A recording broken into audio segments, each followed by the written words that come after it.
Seigneur, ta parole est grande, elle demeure à jamais. Ta parole est infaillible, rien ne peut la supprimer. Bienvenue chers spectateurs ainsi qu'à tous les spectateurs du monde entier dans un nouvel épisode du programme d'études bibliques quotidien Toute la Bible. Nous étudions toujours l'épître aux Éphésiens, l'épître des lieux célestes. Nous sommes arrivés au chapitre 2 du verset 11 à la fin du chapitre. Je voudrais vous rappeler que dans l'épisode précédent, nous avons étudié du verset 1 à verset 10. Nous avons appris que ces versets parlent de la situation avant et après et de l'intervention de Dieu au milieu pour changer la situation en utilisant les mots de l'aveugle-né « J'étais aveugle et maintenant je vois ». Quelle était la situation? Il y avait une triple agression contre l'homme. Cette agression vient de la nature humaine, de l'entité déchue à l'intérieur de l'homme, de Satan, l'esprit qui est maintenant à l'œuvre dans les hommes rebelles, et du monde ou du système mondial hostile à Dieu. Cette triple agression se traduit par un état de triple perte. Nous étions morts, nous étions aussi des hommes rebelles destinés à la colère. Cependant, Dieu est intervenu pour la guérison sur la base de l'amour, de la miséricorde et de la grâce abondante. Cette triple intervention a également produit un état de triple bénédiction car il nous a rendus à la vie, il nous a ressuscités, il nous a fait asseoir dans les lieux célestes. C'est pourquoi chacun de nous en Christ est désormais vu comme assis en Christ dans les lieux célestes. Aujourd'hui, par la volonté du Seigneur, nous saurons ce qui va suivre. Qu'étaient les Juifs et qu'étaient les non-Juifs? Mais après, quelle est la nouvelle situation dans les versets suivants, du verset 11 jusqu'à la fin du chapitre? Permettez-moi au début de l'épisode de souhaiter la bienvenue à mon invité, le serviteur du Seigneur, Frère Youssef Riyad. Bienvenue, Frère Youssef. Merci, Frère Riyad. Nous souhaitons également la bienvenue à tous nos invités qui sont parmi nous. Frère Youssef, quel est le sujet des versets du 11 jusqu'à la fin du chapitre 2? Le chapitre 2 de cet épître est divisé en deux parties. La première partie concerne l'œuvre de Dieu en nous, et cette partie que nous allons étudier concerne l'œuvre de Dieu pour nous. Nous pouvons voir l'aspect individuel dans les versets précédents, et les versets que nous allons méditer maintenant concernent ou nous parlent de l'aspect communautaire, parce que nous avons des privilèges collectifs en tant qu'Église, en tant que corps, en tant que maison et en tant que temple. Alors c'est l'aspect communautaire, en comparaison avec l'aspect individuel, dans lequel nous avons vu que Dieu nous a rendu la vie, nous a ressuscité et nous a fait asseoir. Vous avez évoqué dans l'introduction l'aspect communautaire et la position communautaire. Bon, vous avez dit qu'il y a une église, un corps, un temple, une maison. Oui. Nous aimerions que vous expliquiez la terminologie et les images utilisées pour parler de l'église. Dites-nous comment l'église est perçue ici et dans l'éternité. Eh bien, j'aime décrire cela en 8 points. Mais ces 8 points ne constituent pas une liste exhaustive. Mais ces points nous donnent plutôt une idée globale de l'aspect ecclésial ou communautaire. Alors je dis que l'Église maintenant est un corps et demain sera une épouse. Nous sommes fiancés. Nous ne sommes pas encore mariés, mais très bientôt nous serons mariés. Maintenant nous sommes une maison. Et demain nous serons un temple. Le temple n'est pas encore terminé, il est en construction. Mais nous sommes maintenant une maison où Dieu habite. Nous sommes maintenant un phare. Mais demain nous serons une ville qui proclame les gloires de Dieu. Maintenant nous sommes des concitoyens. Et demain la précieuse perle, la perle de grande valeur, sera achevée. Ce sont des idées générales en ce qui concerne l'Église. Les idées les plus connues sur l'Église dans Éphésiens sont que nous sommes un corps et que nous sommes une maison. Permettez-moi de lire quelques versets à partir du verset 11. C'est pourquoi, souvenez-vous qu'autrefois vous étiez identifiés comme non-juifs dans votre corps, appelés incirconcis par ceux qui se disent circoncis et qui le sont dans leur corps par la main de l'homme. Souvenez-vous qu'à ce moment-là, vous étiez sans Messie, exclus du droit de cité en Israël, étrangers aux alliances de la promesse, sans espérance et sans Dieu dans le monde.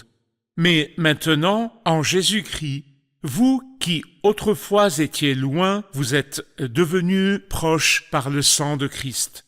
Que décrivent ces versets 11 à 13 sur notre statut ou sur celui des non-juifs avant la foi? Eh bien, en effet, il nous parle ici du statut des non-juifs. Et nous remarquerons, comme il a dit dans la première partie, nous et vous, il veut dire nous en tant que juifs et vous en tant que non-juifs. Nous verrons également ici cette même idée, vous les non-juifs. Il leur dit explicitement, souvenez-vous qu'autrefois vous étiez identifiés comme non-juifs. Et cela aussi, comme nous l'avons dit, est un mot qui est clair dans la première partie et dans la deuxième partie. 4 fois. Oui, 4 fois. 2 dans la première partie et 2 dans la deuxième partie. Souvenez-vous qu'autrefois vous étiez identifiés comme non-juifs et il mentionne un septuple qui exprime notre situation misérable dans laquelle nous étions en tant que non-juifs. À l'époque où il y avait un système de juifs et de non-juifs, quelle était l'opinion des juifs qui étaient le peuple de Dieu à cette époque à l'égard des non-juifs? En fait, c'était une vision misérable. Il leur dit, vous étiez identifiés comme non-juifs dans votre corps. C'est le premier désastre. Appelés incirconcis pour ceux qui se disent et qui le sont dans leur corps par la main de l'homme. C'est la deuxième catastrophe. Appelés incirconcis. À ce moment-là, vous étiez sans Messie et c'est la catastrophe numéro 3.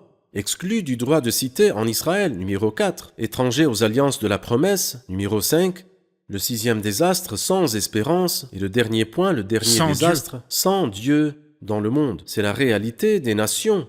Ils n'ont pas d'espérance, bien sûr. Ils n'ont certainement pas de Dieu dans le monde. Et Sans un Messie, vrai Dieu dans le monde. sans un vrai Dieu, ils ont une idole. Et quelle est sa valeur? Rien du tout. Le diable a trompé les gens avec des idoles. Quelle est leur valeur? Aucune valeur sans Dieu dans le monde. Et sans Messie, une situation minable. Bon, nous allons faire une pause et revenir pour continuer notre discussion. Chers spectateurs, je vous retrouve après la pause et si vous avez des questions pendant la pause, contactez-nous, nous serons heureux de vous aider en répondant à vos questions. Ne quittez pas. Mon ami, quand tu viens au Christ, tu ne deviens pas seulement une partie du corps des croyants, mais tu arrives aussi à un endroit où tu te tiens debout devant Dieu, en étant l'égal de tous. Puisque toi et moi, nous nous tenons dans la même position devant Dieu. Par conséquent, il ne devrait pas y avoir de nos jours des points pour séparer ou distinguer entre les croyants se basant sur la couleur, le sexe, la race ou la langue. Comme nous sommes tous devenus un seul homme nouveau. C'est pourquoi la paix doit régner entre nous tous, car nous sommes devenus un en Christ.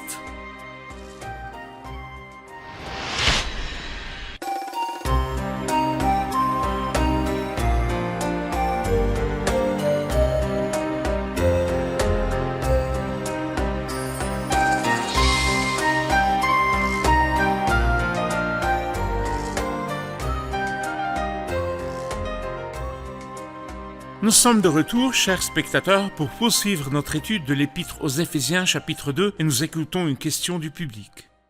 Le verset 14 dit « Lui qui, des 2 groupes, n'en a fait qu'un ». Qui sont ces 2 groupes?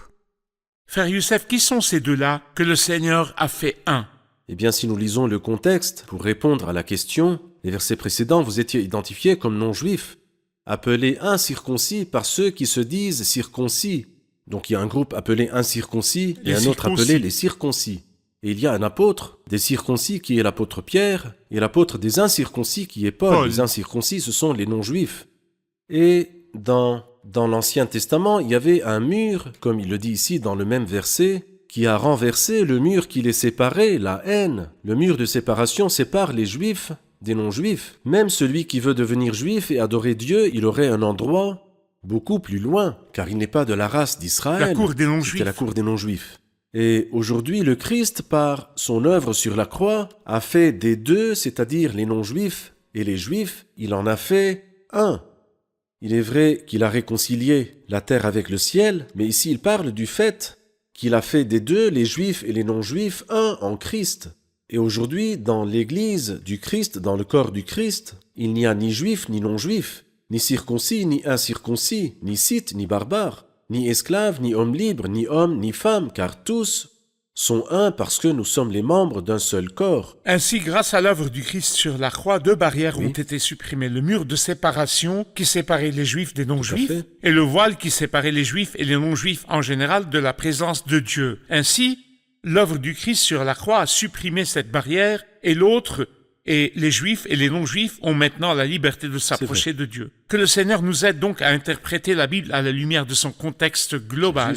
Donc à ne pas prendre un verset en l'appliquant de manière erronée en disant que ce sont le ciel et la terre. Il est clair que les 2 sont les Juifs et les non-Juifs. Tout à fait. Mais quand il intervient et dit « Mais maintenant en Jésus-Christ, vous qui autrefois étiez loin, vous êtes devenus proches par le sang de Christ ». J'ai besoin de savoir quel est le niveau de proximité que les Juifs et les non-Juifs ont atteint. Ici, il parle des non-Juifs, mais les Juifs et les non-Juifs ont été rapprochés par le sang du Christ. Quelle est l'efficacité du sang du Christ pour se rapprocher de Dieu? Eh bien, les mots proches et loin ne se trouvent pas seulement dans Éphésiens, mais aussi dans Ésaïe, par exemple. Oui, la paix à celui qui est loin et à celui qui est près. Qui est loin? Les non-juifs, ceux-là étaient loin. Et qui est proche? Les juifs. Mais à quel point les juifs étaient-ils proches de Dieu? En fait, il était possible aux juifs d'entrer dans la tente de la rencontre et à peine atteindre la cour extérieure, où il offrit le sacrifice sur l'autel de bronze, et il ne lui était absolument pas permis de faire n'importe quel pas de plus. Il s'approchait à peine jusqu'à l'autel de bronze. Le prêtre pouvait entrer dans le lieu saint, et seul le grand prêtre pouvait entrer dans le Saint des Saints. C'est la proximité des Juifs qui pouvait à peine atteindre le parvis extérieur. Mais aujourd'hui, nous, les nations, nous qui étions les nations il y a longtemps, jusqu'où pouvons-nous aller? Le parvis extérieur? Non. Le lieu saint? Non plus. Le Saint des Saints terrestre? Eh bien, encore une fois, non. Jusqu'où alors? Jusqu'au Saint des Saints, ou bien jusqu'au lieu céleste, c'est-à-dire la présence même de Dieu. Nous avons accès à la présence même de Dieu. Et c'est pourquoi il dit au verset 13, « Vous qui autrefois étiez loin, vous êtes devenus proches. » Quel prix a-t-il été payé? Le sang du Christ. Le sang du Christ est extrêmement précieux, il n'a pas de valeur limite. Il n'y a donc aucune limite à notre proximité, à notre capacité à entrer dans la présence même de Dieu. Nous entrons dans la présence même de Dieu. Oui. Le verset 14 dit à propos de Christ, « Béni soit son nom, en effet il est notre paix. » Puis au verset 15, établissant ainsi la paix, puis ensuite au verset 17, il est venu annoncer la paix à vous. Ainsi il est notre paix, il établit la paix et il annonce la paix. Que voyez-vous dans ce triplé concernant le Christ et la paix? Je vois une évolution dans la révélation. Lorsque le Christ est venu sur la terre, les anges crièrent et dirent paix sur la terre. Et il est dit de lui dans l'Ancien Testament, un enfant nous est né, un fils nous a été donné, et on l'appellera merveilleux, conseiller, Dieu puissant, Père éternel, prince de la paix. Donc quand il est né, il était le prince de la paix. Mais cette personne merveilleuse a été rejetée et crucifiée. Il a été crucifié non pas parce que les gens étaient plus puissants que lui, mais parce que c'était le plan de Dieu. Pourquoi le Christ est-il allé jusqu'à la croix? Eh bien pour faire la paix. Et dans la deuxième partie de la question, établissant la paix, il précise comment il a établi la paix. Il a voulu réconcilier l'un et l'autre avec Dieu en les réunissant dans un seul corps au moyen de la croix. Donc il a fait la paix par le moyen de la croix. Alors par sa venue, il est notre paix. Il a fait la paix par son œuvre sur la croix, mais dans le verset suivant, le verset 17, il dit « Il est venu annoncer la paix à vous qui étiez loin et à ceux qui étaient près. » Ici, il parle de la venue du Saint-Esprit. Lorsque le Saint-Esprit est venu, il nous a apporté le Christ pour apporter la paix à ceux qui sont loin et ceux qui sont proches. Moi, je parle ici de la venue du Saint-Esprit et de la venue du Christ à travers le Saint-Esprit et pas après la résurrection. Il est vrai qu'il a apporté la bonne nouvelle et dit à ses disciples « La paix soit avec vous », mais ici il dit « La paix à vous qui étiez loin et à ceux qui étaient près ». Et cela n'est arrivé que après la Pentecôte, lorsque le Saint-Esprit est venu déclarer les résultats de la grande œuvre du Christ, quand il est mort sur la croix afin d'établir la paix. Par l'œuvre du Christ sur la croix, qui a créé en lui-même un seul homme nouveau à partir des deux et a réconcilié l'un et l'autre avec Dieu en les réunissant dans un seul corps, il dit au verset 18, « À travers lui, en effet, nous avons les uns et les autres accès auprès du Père par le même esprit. » J'aimerais avoir un commentaire de votre part sur le fait de s'approcher de Dieu par le même esprit, de s'approcher du Père par le même esprit. Eh bien, dans ce joli verset, nous pouvons voir la Trinité. Il dit cette phrase, à travers lui, c'est-à-dire le Christ, nous avons les uns et les autres accès auprès du Père par le même esprit, ou le Saint-Esprit. Ainsi, nous nous approchons du Père par le même esprit, par le Christ. Permettez-moi de le dire d'une autre manière, le Christ m'a donné le droit de m'approcher et le Saint-Esprit m'a donné la capacité de m'approcher. Moi, je m'approche de qui? De Dieu. Et comment il s'appelle? Le Père. Et bien sûr, il y a une différence entre dire Dieu et dire le Père. Tous les hommes connaissent Dieu. Cependant, ce Dieu-là, qui est si grand et qui est si merveilleux, est devenu pour moi, quoi? Un Père. Père. C'est-à-dire qu'il n'y a pas de plus grand bonheur pour un petit enfant qui ne connaît rien de rien, qui est totalement dépendant, que d'être auprès de son Père. Nous aussi, nous ne sommes plus terrifiés de Dieu comme les esclaves, car vous n'avez pas reçu un esprit d'esclave pour être encore dans la crainte, mais vous avez reçu un esprit d'adoption par lequel nous crions « Abba, Père ». Alors le Christ m'a donné le droit de m'approcher et le Saint-Esprit m'a donné la capacité de m'approcher, et cette proximité est de Dieu, mais de Dieu comme étant le Père. Vous avez mentionné que les non-juifs, avant l'œuvre de la croix et de la réconciliation, étaient dans un statut septuple de perdition. Ainsi, ils étaient dans leur corps incirconcis, ils étaient sans Messie, exclus, étrangers aux alliances de la promesse, sans espérance, sans Dieu. C'est vrai. Lorsque Dieu intervint, ils reçurent aussi une existence septuple dans la bénédiction. Quelle est la bénédiction septuple dans les versets suivants? Eh bien, je crois que nous pouvons voir ce septuple à partir du verset 14, quand il dit « Lui qui des deux groupes n'en a fait qu'un », c'est le numéro 1. Numéro 2, quand il dit « Afin de créer en lui-même un seul homme nouveau à partir des deux ». Numéro 3, il a voulu les réconcilier l'un et l'autre avec Dieu en les réunissant dans un seul corps. Pas seulement un seul corps, mais au verset 18, à travers lui, en effet, nous avons les uns et les autres accès auprès du Père par le même esprit, numéro 4. Et puis il dit, ainsi donc, vous n'êtes plus des étrangers ni des résidents temporaires, vous êtes au contraire concitoyens des saints, membres de la famille de Dieu, numéro 5. Et puis ensuite, dans les versets 21 et 22, nous découvrons que nous sommes devenus une habitation de Dieu en esprit, et nous sommes devenus un temple saint dans le Seigneur. Parfait. Merci pour cette précision. Nous allons faire une pause et revenir pour poursuivre notre étude. Chers spectateurs, je vous retrouve après la pause. Restez branchés.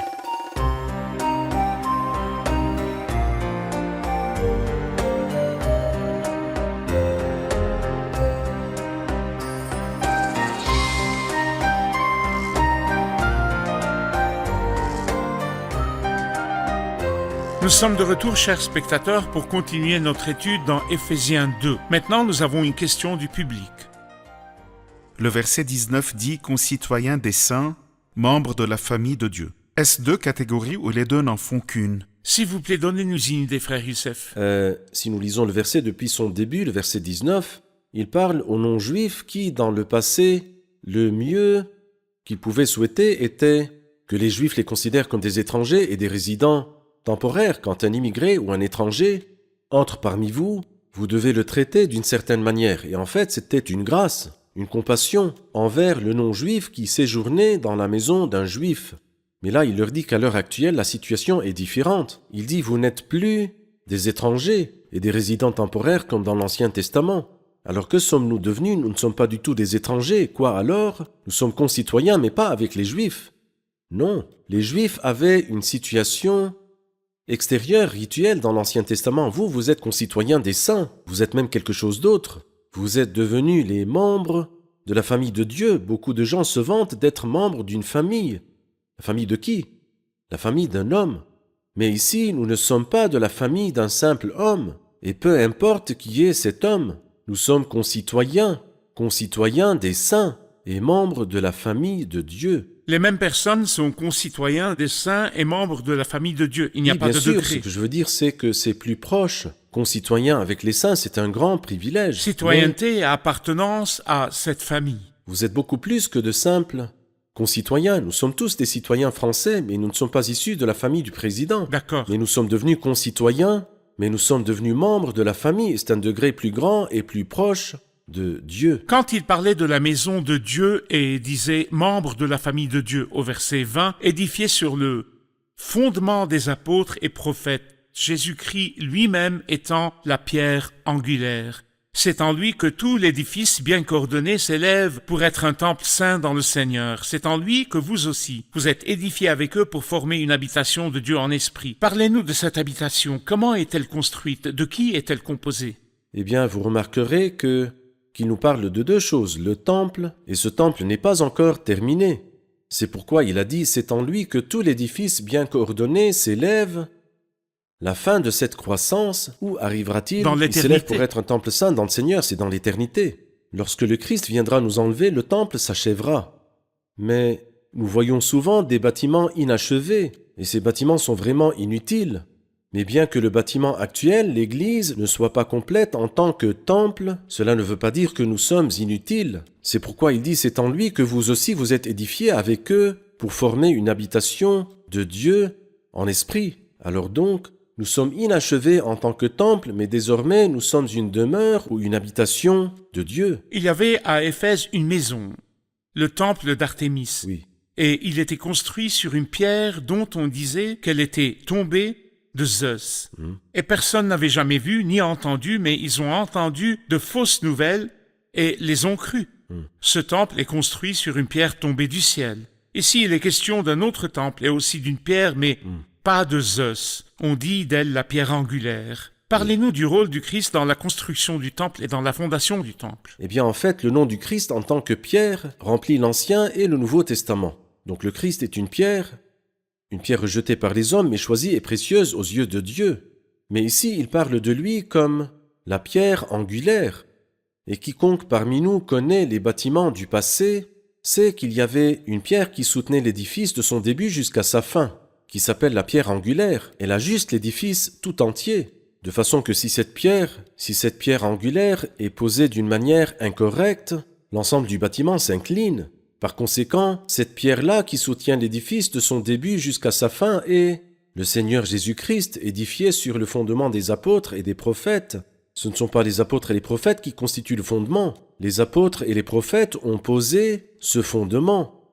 Et qui est ce fondement? C'est le Christ. Cependant, le Christ n'est pas seulement le fondement sur lequel l'Église est bâtie, mais il est également la pierre angulaire qui soutient l'édifice depuis le début du temps apostolique jusqu'à l'époque du martyr et puis d'autres époques aussi, toutes les époques de l'histoire, jusqu'à notre époque actuelle et aussi jusqu'à ce que l'Église soit enlevée au ciel. Ainsi, le Christ est la pierre angulaire en qui tout l'édifice bien coordonné s'élève pour être un temple saint dans le Seigneur. C'est en lui que vous aussi vous êtes édifiés avec eux pour former une habitation de Dieu en esprit. Vous avez mentionné que le temple dans son image finale sera dans l'éternité. Oui. Cependant ici on en parle d'une habitation de Dieu en esprit. Est-ce une habitation de Dieu en esprit maintenant ou plus tard? Oui, désormais nous sommes une habitation de Dieu en esprit, car Dieu a une maison, n'est-ce pas? Alors, où est cet endroit? Par quel quartier y aller? Non, il dit nous sommes sa maison. Nous sommes, d'après Hébreux chapitre 3, qui dit sa maison c'est nous.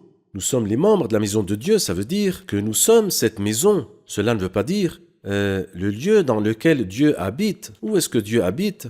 Pas dans des temples faits par la main de l'homme, mais plutôt dans les croyants en tant qu'Église, l'Église de Dieu, qui est la maison de Dieu, pilier et soutien de la vérité. Il a été dit à plusieurs reprises à propos du Christ qu'il est une pierre. Donnez-nous des idées de la Bible à propos du Christ comme une pierre lors de sa venue, dans le rejet des gens pour lui, dans son royaume, dans sa gloire. Quand il est venu, il était une pierre, quand il est venu. Mais une pierre qui a été rejetée par les bâtisseurs. Ils ont trébuché par lui, et la Bible le dit dans Ésaïe chapitre 8. Une pierre qui fait obstacle et un rocher propre à faire trébucher. Ils se sont heurtés à lui car il est venu d'une façon humble, il est venu pauvre, alors que les gens se soucient de la grandeur mondaine, extérieure et périssable. Ils ont donc rejeté cette pierre, mais la pierre qu'ont rejetée les bâtisseurs lorsqu'ils ont crucifié le Christ, lui-même est devenu la pierre angulaire lorsque Dieu l'a ressuscité pour un nouvel édifice qui est l'Église. Cependant, le rôle de la pierre n'est pas encore terminé. Il a été dit dans Daniel chapitre 2, une pierre s'est détachée sans aucune intervention extérieure. Cette pierre va descendre, elle va tomber d'en haut, et vous pouvez imaginer, lorsque quelqu'un trébuche sur la pierre, il se brise. Cependant, lorsque la pierre tombe sur quelqu'un, elle l'écrase. Et lorsqu'elle tombera sur la statue des non-juifs, selon Daniel chapitre 2, eh bien, il brisera cette statue en plusieurs morceaux. C'est la seconde venue du Christ avec gloire et puissance, lorsque les royaumes du monde seront au Seigneur et à son Christ, et que l'Éternel sera le seul Éternel, et son nom sera le seul nom. C'est pourquoi il nous dit que la pierre, cette pierre qui a frappé la statue, est devenue une grande montagne, le royaume universel du Christ, parce que la montagne, dans la Bible sainte, est une image du royaume. Comme il est plus haut, topographiquement, plus élevé que tout ce qui l'entoure, le royaume ou le roi est plus élevé que tout ce qui l'entoure. Ainsi, le Christ est la petite pierre qui n'a pas été détachée par une main humaine, qui est venue à nous sous une forme humaine, sans semence humaine. Tout à fait. Et il était petit aux yeux des gens. C'est vrai. Alors qu'il est la pierre angulaire rejetée par les hommes, que les constructeurs ont rejetée, Oui. et après la résurrection, il est devenu la pierre angulaire pour construire la maison de Dieu en qui tout l'édifice grandit ensemble. Il est maintenant au sommet de la gloire et reviendra pour éliminer les royaumes du monde et deviendra une grande montagne et remplira toute la terre. Tout à fait. Que Dieu vous bénisse, frère Youssef. Que le Nous Seigneur sommes vous honorés garde. d'étudier avec vous. Que Dieu Nous vous allons bénisse. revoir l'épisode avec le public. Ce n'est que par le Christ que nous pouvons entrer dans la présence de Dieu, car par lui, nous avons tous les deux accès auprès du Père dans un même esprit. Je ne sais pas quel aurait été mon état en tant que personne issue des non-juifs si le Christ n'était pas venu. Un étranger, un résident temporaire, mais lorsque Christ est venu, je suis devenu concitoyen des saints et membre de la famille de Dieu. Merci, que Dieu vous bénisse. Merci, Frère Youssef. Nous continuerons notre dialogue dans le prochain épisode. Chers spectateurs, Dieu n'a qu'une seule maison. Il n'a pas plusieurs maisons. Et cette maison nécessitait une pierre angulaire.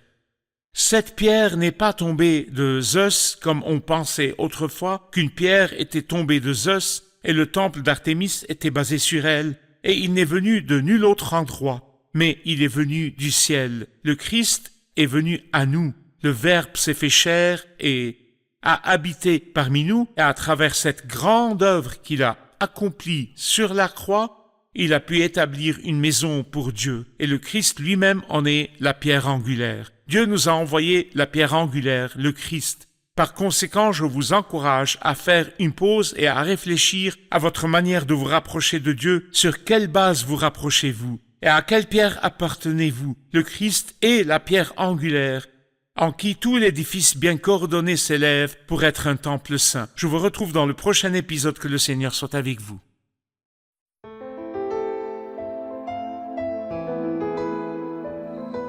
Seigneur, ta parole est grande, elle demeure à jamais. Ta parole est infaillible, rien ne peut la supprimer.